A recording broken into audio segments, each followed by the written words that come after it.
Coming up on Valley News Live at 6, a family wants answers after their daughter disappeared. Plus, more than an hour of body cam video presented today in the trial of a man accused of murdering his mom and Cody Holty. And changes coming for travelers at the Canadian border. Valley News Live at 6 starts right now. This is Valley News Live at 6.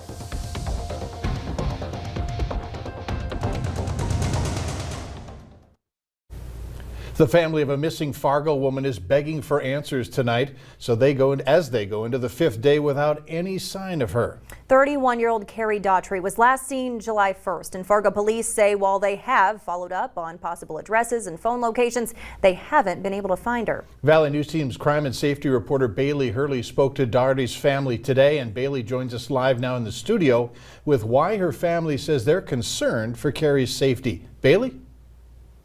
Mike, Stacy, strange circumstances and communications surround this case as many of Carrie's family members have received texts with varying stories and explanations of her absence. Take a look at your screen. Family members received this text over the weekend from Carrie's phone with an unidentified friend stating Carrie had been in a bad accident and was, quote, no longer with us. However, family members say when they responded to the text and every time they've called Carrie's phone to get more details or just to verify it's really Carrie on the other end of the phone, no one answers. Carrie's family also says they haven't been able to confirm with law enforcement or any hospitals that she was involved in a crash, but that hasn't eased their worries on Carrie's safety. Her family says Carrie has been working on her addiction issues for quite some time and has been sober since February, saying she has a job and was in a welding program, which is the last place she was seen last Friday. Her family says even on her darkest days, she always answered her phone and checked in with her family, emphasizing nothing like this has ever happened with Carrie before. They say while it's hard not to fear for the worst, they're holding on to hope that Carrie is alive and safe. Mike. All right, thanks, Bailey Hurley, reporting live in the newsroom. Carrie is described as 5 feet 5 inches tall. She weighs 130 pounds. She has blonde hair and blue eyes. If you have any information on her whereabouts, call dispatch at 701-451-7660 or contact your local law enforcement agency. To the forecast, many people enjoying the cooler day after we got some rain, but now there's a smell to contend with. Hutch is in to explain what's up. Hutch?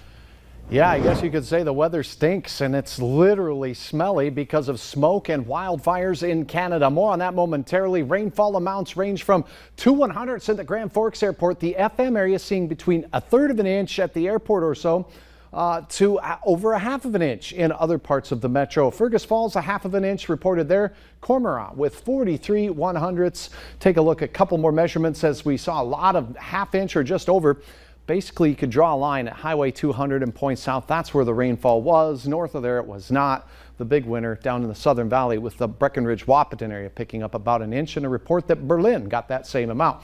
This radar estimate shows where the rain fell this time Saturday. Couple that with that thunderstorms we had for the weekend, and several of us getting some much-needed rain.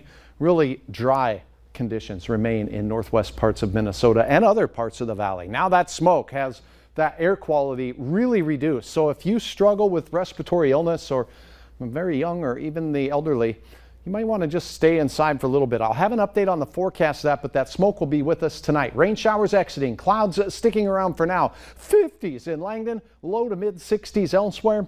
Your forecast for tonight looks very refreshing and cool. Now, you may not want to crack your windows, you guys, because of the smoke, but I'll tell you when it gets out of here, and we'll talk about how long the cool pool stays here in a minute. All right, thanks so much, Hutch. The Fargo City Commissioner says there needs to be change when it comes to fireworks in the city. Tony Gehrig says the constant calls and response on fireworks is a drain on first responders as well as taxpayers. Gehrig is proposing to legalize fireworks in Fargo on the 4th of July, offering specific places for residents to shoot them off safely. You can hear more from Gehrig tonight on Valley News Live at 9 and at 10. We now know what caused a house fire in Moorhead last week. It was caused by the disposal of smoking material. That fire broke out Thursday in the 400 block of 16th Street North. Investigators say it started on the outside of the garage, then spread to the home. No one was hurt, but one cat died from smoke inhalation. Two sheriff's deputies took the stand during the third day of testimony as the murder trial of Salama Pendleton continued. Those two and Grand Forks Police Corporal Pat Torek responded with Officer Cody Holte on the day of the shooting. Over an hour of body camera footage was presented today alone in court. Torek recalled what happened after the second exchange of gunfire. He was face down, his head was to the left, and he had what I would call a devastating wound to the right arm. Can you describe this wound to his right arm, how you observed it that day? The flesh on the arm was pretty much gone. Bone was exposed, and there was a very large pool of blood underneath it. That trial resumes tomorrow morning. If convicted, Pendleton could face life in prison. An arrest has been made in the vandalism of the Jesus statue downtown Fargo. Blair Witten is charged with criminal mischief for that vandalism back in April. In May, she was charged with reckless endangerment while attending her ex-boyfriend's funeral. His family members say she tried to run them over with her car. And in June, more charges. Police say she was charged with criminal mischief for damaging the entrance to a South Fargo business. A Grand Forks man is facing life in prison for sexually abusing a young child. Joseph Case is charged with 3 counts of gross sexual imposition. The victim's mother told police that Case assaulted her 8-year-old daughter. He later confessed to police. Meanwhile, a Fargo man is in jail after police say he sexually abused the child of a family friend for years. Police say the 22-year-old assaulted the now 11-year-old girl several times between 2018 and 2020. He faces up to 80 years in prison if convicted. A North Dakota Air Guardsman will spend 5 years in prison for raping a subordinate. Eric Clemenson must also spend 10 years on supervised probation. Clemenson has said he hoped he and the victim could just move on from the situation. A Pembina County man also accused of raping a woman, Kelly Jerome, was arrested after the victim said she was assaulted in his home. She was left with bruises on her legs. Jerome didn't deny having sex with her, but claims it was consensual. He faces up to 20 years in prison if convicted. More than 360 Minnesota drivers were taken off the road due to extra DWI patrols over the holiday weekend. Authorities say 367 drivers were arrested for suspicion of driving while intoxicated. That's 16 more arrests than last year's 4th of July weekend. This year so far, more than 12,000 drivers have been arrested on Minnesota roads. Bell Bank held its annual Ag Views Live conference this morning. Attendees ranged from local farmers and ranchers to finance and market experts. They talked about the drought, investment opportunities, and supply chain challenges. But we really try to bring together all the stakeholders in the ag world, producers, ranchers, businessmen, even people who live in South Fargo, whatever, because as we all know, ag affects everything in this area. We're all connected to ag in one way or another.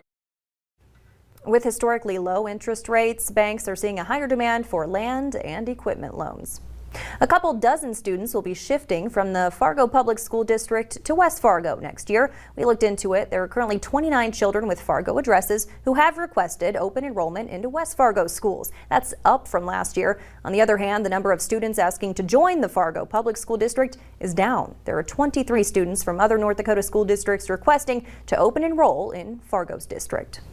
Later on Valley News Live at 6, we're getting a little insight into when the Canadian border may finally be opening. Those details still to come. Some of us getting much needed rain. That is exiting as we take a look on Elsa off the coast of Florida. A cool pool of air punches its way into the northern plains, and it's going to be here for a little while. We'll tell you how long. We'll talk about that smoke forecast and the rest of your work week coming up next on Valley News Live.